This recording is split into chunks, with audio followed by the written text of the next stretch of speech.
Are you ready, Sean? Let's do it. We are going to go into a fan favorite popular segment that we haven't done in too long, but definitely this calls for it. So folks, we've got rap beef. Rap beef, nigga. Punk ass I'ma move. stomp Jerry him in Tone the ass nuts. nigga. Do big ass nigga. Fuck Stomp him that. in the nuts. I'ma stomp him in the nuts. Stomp him in the nuts. I'ma stomp him in the nuts. Rap beef. Yes. So we haven't had a good one of these in a minute, and boy, let me tell you, we got a good one of these, sir.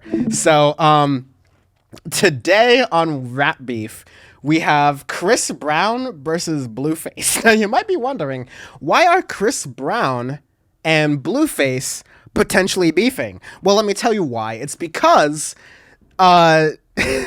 Chris Brown feels that he has been mistreated by the media and a lot of other figures because, he beat the dog crap out of Rihanna like 10 years ago, and, time exists.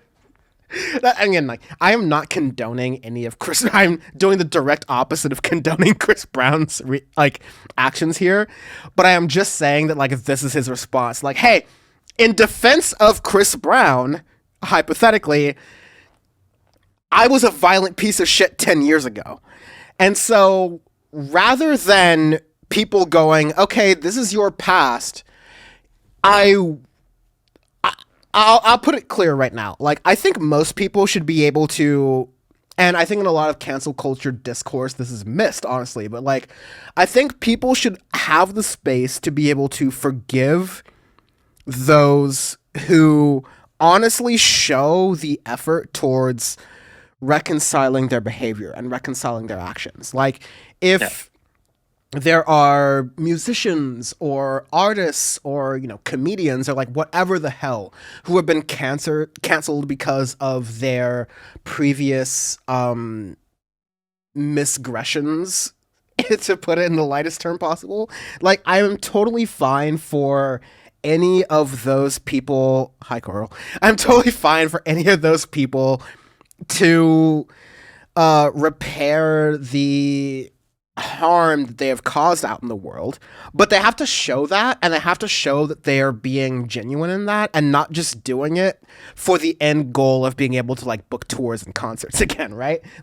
That's Right. That's the thing that always hits with me. I don't know, but it's the same with you, but I can tell the exact difference between me willing to give someone some slack and me not willing to give someone some slack based on the level of remorse they're able to have for their actions. Because a lot of people are like, yo, time passed.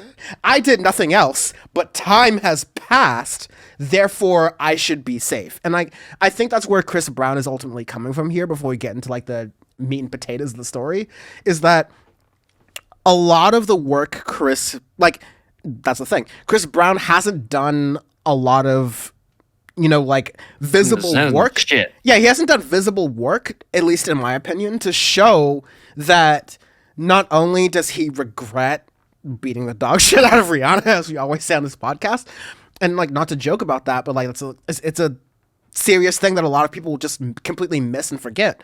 But also, we're more likely to forgive you of that if definitely the person involved has shown a level of forgiveness, which Rihanna has shown to some extent, but B, that there is some remorse to that behavior, which is something that I've never seen from Chris Brown. Chris Brown has always been okay, I did it and I said sorry. I'm sorry if you were offended, which is the key bad apology kind of phrase here. And so, to go through it in 10 or 15 seconds, Chris Brown and Chloe Bailey of Chloe and Halle had done a song together, and people were criticizing, honestly, less so Chris Brown, but more Chloe Bailey for collaborating with Chris Brown and sharing her platform with her, and whatever goodwill people have with Chloe Bailey now has to be associated with Chris Brown. So a lot of people were upset about that. Chris Brown responded in a warpath saying, let's see. I Gotta see. He said, "I'm kind of getting tired of your broken promises, and I'm spelling it Promthis. So promises is the best way I can say it. Sick, as in like this is the way he spelled it. I am getting tired of your broken promises of your broken promises. That was his quote.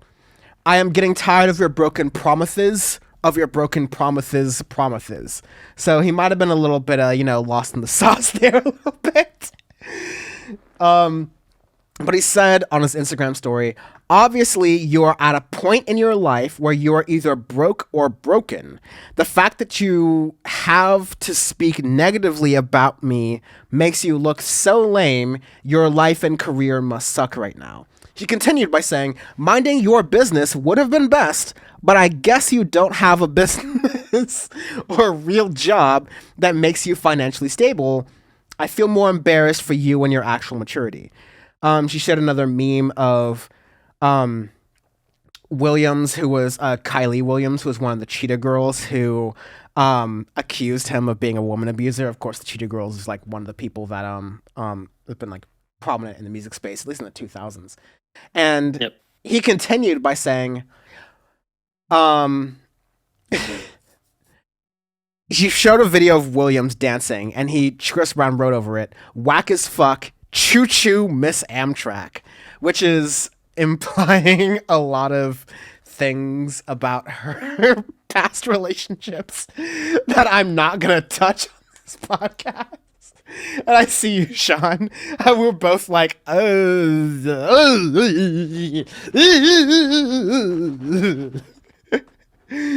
yeah. So, I already noted. I Play Bad Business by 21 Savage. I've already nominated Chris Brown for the Noted Little Bitch Award. So like, I can't do much here. Honestly, I'm just like. I mean, we can add to the Noted Little Bitch. That's the thing. We can, it's yeah.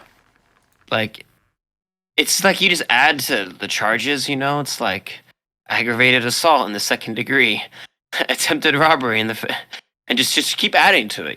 That's how the Noted Little Bitch works. It's not just one thing; it's an accumulative. I mean, Tim Pool had an accumulative list, so. Yeah, Chris Brown's definitely easier because he is a musician, but. Just the fact that he.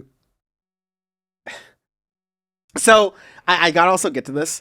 In part of Chris Brown's like reaction to all of this that was happening, he was pointing out how, wow, he tried to play this card, which I, as a black person, can say he tried to play this card and it was fucking bullshit. All right, so he tried to say, this is unfair because I, as a black man who have abused women before, am being mistreated compared to the other white people who have abused men before. And like the idiot gallery of like white men he's talking about is kind of ridiculous. Like I think he brought up like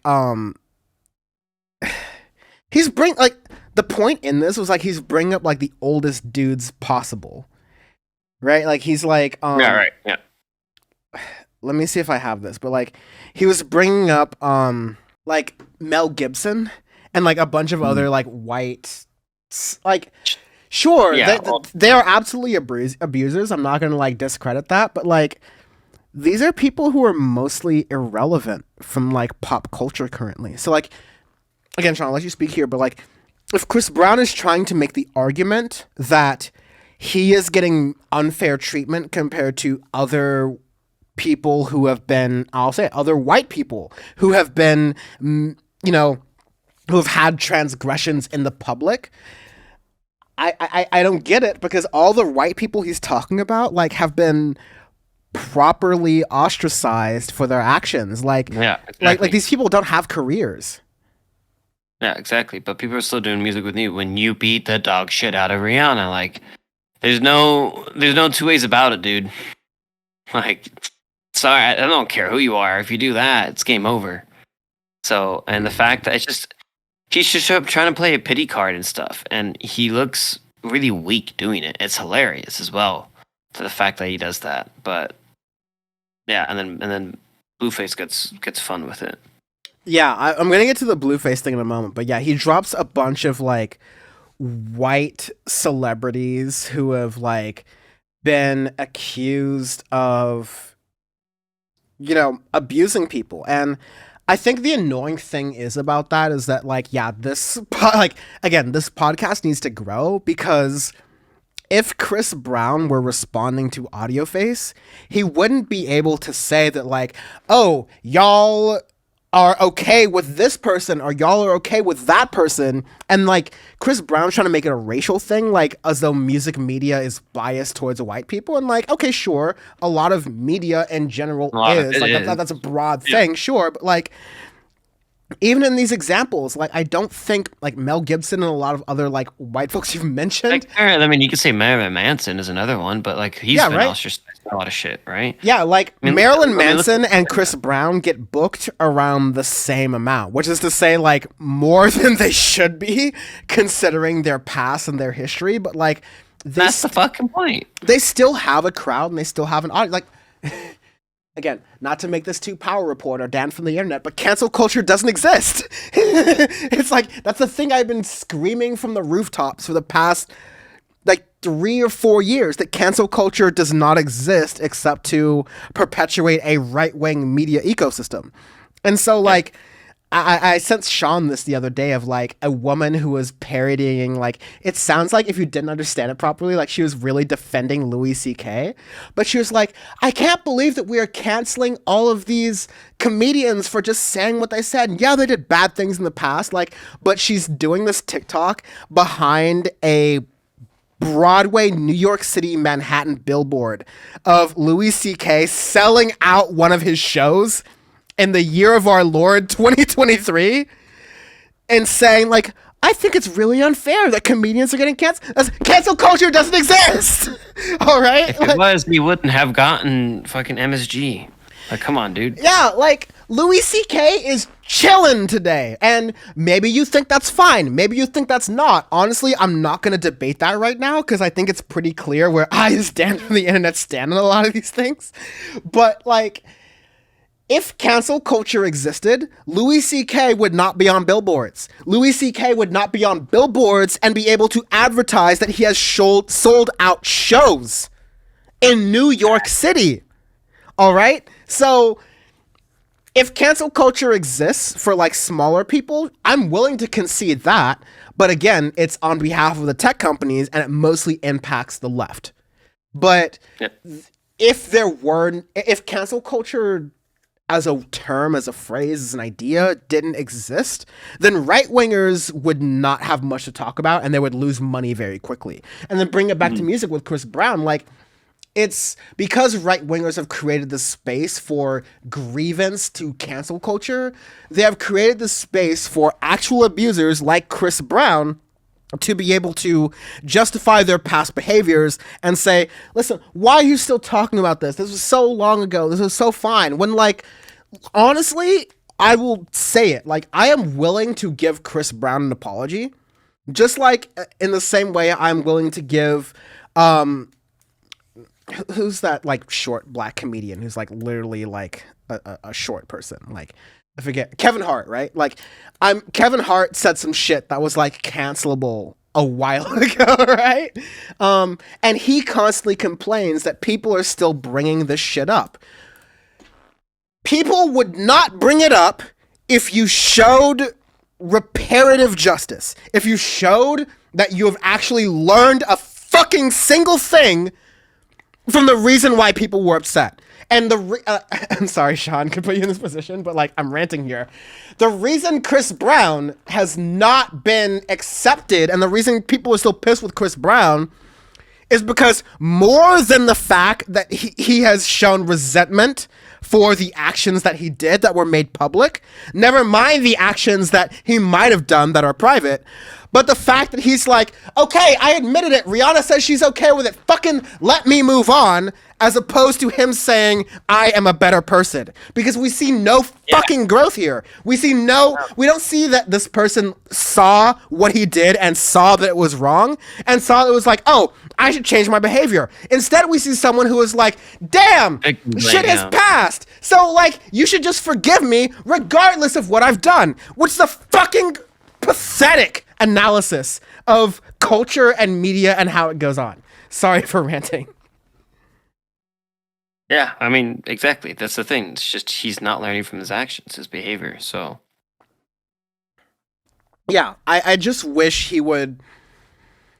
I mean, I don't care personally. Like, he can do whatever he wants to. But again, I would accept Chris Brown a lot more if he showed remorse and like, what I did was fucked up and I won't want to do it again. Instead, what he did was saying, hey, look at Blueface. I'm sorry for taking so long to get to this, but like, hey, look at Blueface. He's beating the dog shit out of Christian Rock, his girlfriend. And by the way, Christian Rock is beating the dog shit out of Blueface. I was say, it's Christian Rock is also beating the shit out of him. Yeah, I don't know what videos you all have been watching, but she's... Listen, on... Sean and I contain this bullshit to our like group chat to produce the show, but like there's so many Christian Rock stories of like, damn, Christian Rock can bench more than Blueface. Like, there's so many stories that we just don't do because like we're not DJ academics, we're not bloggers who like make our entire beef off of like just talking shit about celebrities and trying to start shit to like get our own bread. Like Again, thankfully, we both get our own bread elsewhere, so we don't have these like perverse incentives that the media kind of like presents to content creators, right? So like we're able to do this from a much better perspective than folks like DJ academics who are fucking bullshitting all the time. But like, I'll play this in the clip, in the podcast version. But the way this is the realest I've ever seen Blueface. Like, Blueface dropped character. Like, he was actually like, hey man, listen, I know I got a fucked up life, but like, you play the cards you're dealt, and you're playing like, you keep trying to play cards that you don't have. So like, I get it, you know, bitch hit me. It's funny, I hit her back. It's fuck Blueface, so I totally get it. That'd be the most irritating thing ever. But you gotta play the cards that you was dealt. You want some, but they did it too. Why aren't you guys telling them anything? Type shit. And it's like, bro, life don't work like that, man. You know, if we all go do a crime together, we're not all gonna get the same time together. You hear me? You might get the most amount of time. We might not all say nothing, but we all went and did the crime, so we gotta take the time. You hear me? You want some? You guys are gonna give me the most time, but they did it too. Like, judge, sentence. Yeah, like, we ain't got nothing to do with that, bro. You feel me? Like, handle your candle, deal with your situation how you deal with it. Only thing I disagree with is you posting all these random white people and me and the bitch and trying to like distract from your thing. You feel me? Like, you gotta stand on it, kid. Like, if you beat the bitch up, shit, you beat the bitch up. Like, oh God, like, you scared to like, yeah, like, I get it, you on some R&B, you don't want to be seen as R&B, but, oh God, you beat the Yaki, you gotta, hey, I beat my bitch up, man. I ain't finna come on here and be like, well, Chris Brown did it 16 years ago, and you guys let him still like perform at the BET Awards, and I'ma sound like a square, guy. That's what I'ma sound like. My last opinion is, cuz you beat up the wrong bitch. Oh, yeah. You got a bad judge. Like, you feel me? We didn't all get the same judge, cuz. Oh, God, I got a bitch. You feel me? She gonna fight back, so I'm gonna get less time. You hear me? You beat up you beat up the wrong bitch. You beat up the bitch that just performed at the Super Bowl. Nigga, like, yeah, like, I'm sorry. It's weird. I was trying to not do this segment without saying the phrase "in defense of Blueface." Blueface, but yeah. Here I am going in defense of Blueface. Like, I think what Blueface does and what Christian Rock does and what Chris Brown does, and maybe allegedly what Rihanna was doing in that relationship. I won't say like that was a totally healthy relationship on all sides. Like that was all fucked up for sure, right? But of all people in this situation, and again, I can't believe I'm saying this, Blueface has the most self-awareness to understand, like, yeah, this is entertainment. We're being gawked at, but while they're gawking, we're getting paper. All right? So, like, whatever is the real shit between us going on, and during this entire thing, Christian Rock was, like, laughing in the background. So, like, I got feelings about that I want to express during this segment. But, like, this is a game to a lot of media people and a lot of the people who like play this game and think like, oh, this is how I can get attention. This is how people will ultimately listen to my music and buy my tickets to see my shows, because we live in this perverse music industry where you have to be a character in order to be appreciated as a musician, which is super fucked up. But Christian Rock is just like, hey man, don't hate the player, hate the game. And, like, I don't hate him for that opinion, honestly. It's shitty, but, like, Chris Brown, don't hate the player, hate the game. Right.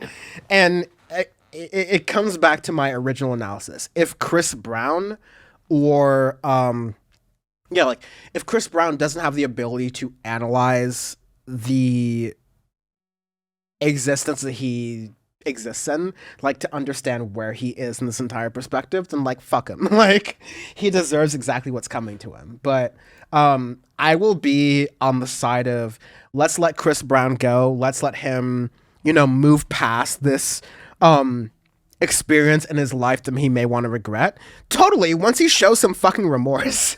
Once he's like, oh, I'm actually sorry about that. Not, why won't y'all stop writing me about this? Because, again, the Kevin Hart example, Kevin Hart made some bad joke a couple years ago, and his response to that still is, why are y'all still writing me about this? I apologized. Which is not, again, I've said some fucked up shit that I had to own up to, and my response is not, why do I still have to apologize? That's a very easy response to have, but the better response is to, like, I fucked up a while ago, and because I'm a media person, people may interact with my content at different periods of time. So I have to own that fuck up for like a while.